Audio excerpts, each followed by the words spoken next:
You're listening to The Bountiful Yogi, a podcast where soul meets practice and where we explore what it means to live, lead, and love from a place of deep alignment.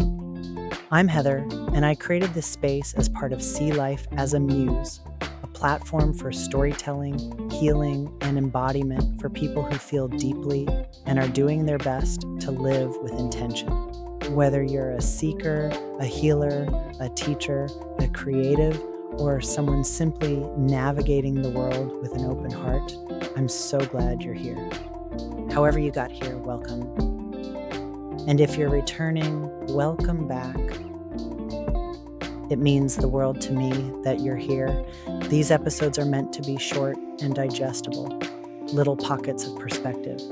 And if you feel inclined, you can read the blog that inspired today's episode at sealifeasamuse.com or on Substack. Let's take a breath together and begin. In a world that glorifies productivity and constant motion, it's easy to fall into the trap of busyness. We fill every gap in the day, appointments, calls, tasks, errands, and then wonder why stillness feels so uncomfortable. But what if this constant busyness isn't a sign of discipline or drive? What if it's a form of avoidance, a way to stay just distracted enough to not feel what's really beneath the surface?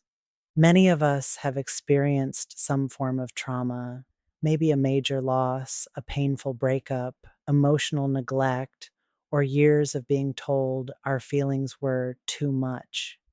And somewhere along the way, we discovered that staying busy helped alleviate the pain. If we never stop moving, we never have to feel. Busyness becomes a band aid, a socially acceptable form of numbing. It works for a while, but emotions are patient. They don't disappear just because we ignore them. They wait, and when we slow down, they rise, sometimes as anxiety, sometimes as exhaustion, sometimes as the quiet sense that something is missing, even when everything looks fine. It's uncomfortable to admit, but avoidance keeps us in survival mode. We can't heal what we refuse to feel. The body carries what the mind won't acknowledge: headaches, tight chests, restless nights, burnout that no amount of sleep can fix. Let's talk about what's really happening beneath the surface.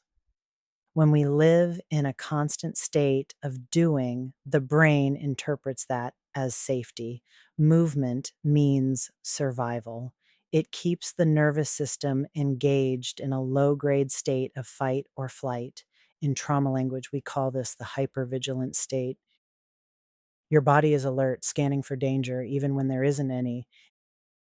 And the easiest way to keep that alarm from getting too loud is to drown it out with noise, activity, tasks, responsibilities. On a biological level, the amygdala, the part of the brain that processes fear and threat, becomes overactive. Meanwhile, the prefrontal cortex, your thinking brain, tries to manage it all by making lists, organizing, overfunctioning. It tells you, if I can just stay ahead of it, I'll be okay. But there's another part of the brain, the hippocampus, that stores emotional memory. When we avoid rest, we never give that part of the brain a chance to process or refile the emotion. So those experiences stay stuck, looping quietly in the background, shaping our behavior long after the event has passed. Busyness becomes both the symptom and the strategy. It keeps the mind busy enough to not feel, but it also keeps the nervous system locked in alert mode. It's like pressing the gas pedal and brake at the same time. Eventually, something gives. So if you've ever wondered why slowing down feels so hard, this is why. Your body doesn't yet associate rest with safety.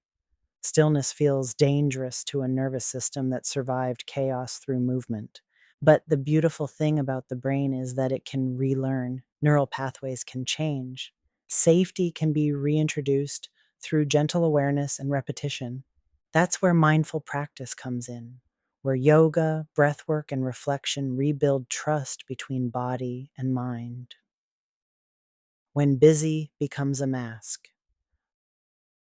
For me, this understanding changed everything. For years, I believed my busy schedule meant I was living with purpose, that I was strong, dependable, resilient, and in many ways, I was. But underneath, there was also fear. If I stopped, the silence might speak too loudly. The truth might surface. And I didn't know if I could handle it. So I filled every moment teaching, creating, helping, organizing, doing good things, but often from a place of survival, not wholeness. Busy looked productive, but it wasn't always aligned. It was sometimes just safer than sitting still. And I think that's true for many of us. We confuse being needed with being okay. We mistake doing for healing. And the world, honestly, rewards that behavior, especially in wellness spaces. We're told to hustle, to stay visible, to constantly give. But at some point, the nervous system starts whispering, enough.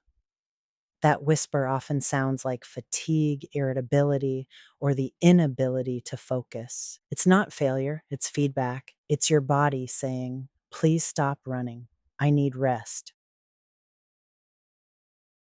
Awareness, intention, and rewiring. Breaking free from the busyness trap begins with awareness.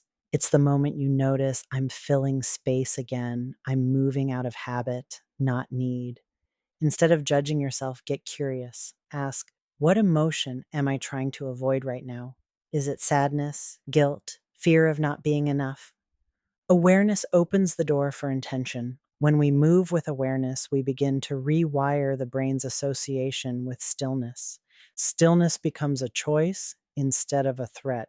The nervous system learns that rest doesn't mean danger, it means restoration. You can start with tiny pauses, 3 conscious breaths before a task, or a slow cup of tea without your phone. These moments teach the body that presence is safe. Over time, the survival brain softens and your energy shifts from hypervigilance to harmony. Here are some ways we move from survival to self connection. There's a turning point in healing where you begin to realize you don't want to just survive anymore. You want to feel. You want to be here. The busyness trap loses power when we begin to reconnect with what's real, our body, our breath, our truth. So when the urge to fill the day creeps in, pause. Place your hand on your heart and remind yourself, I am safe to feel. That single moment of awareness interrupts years of conditioning.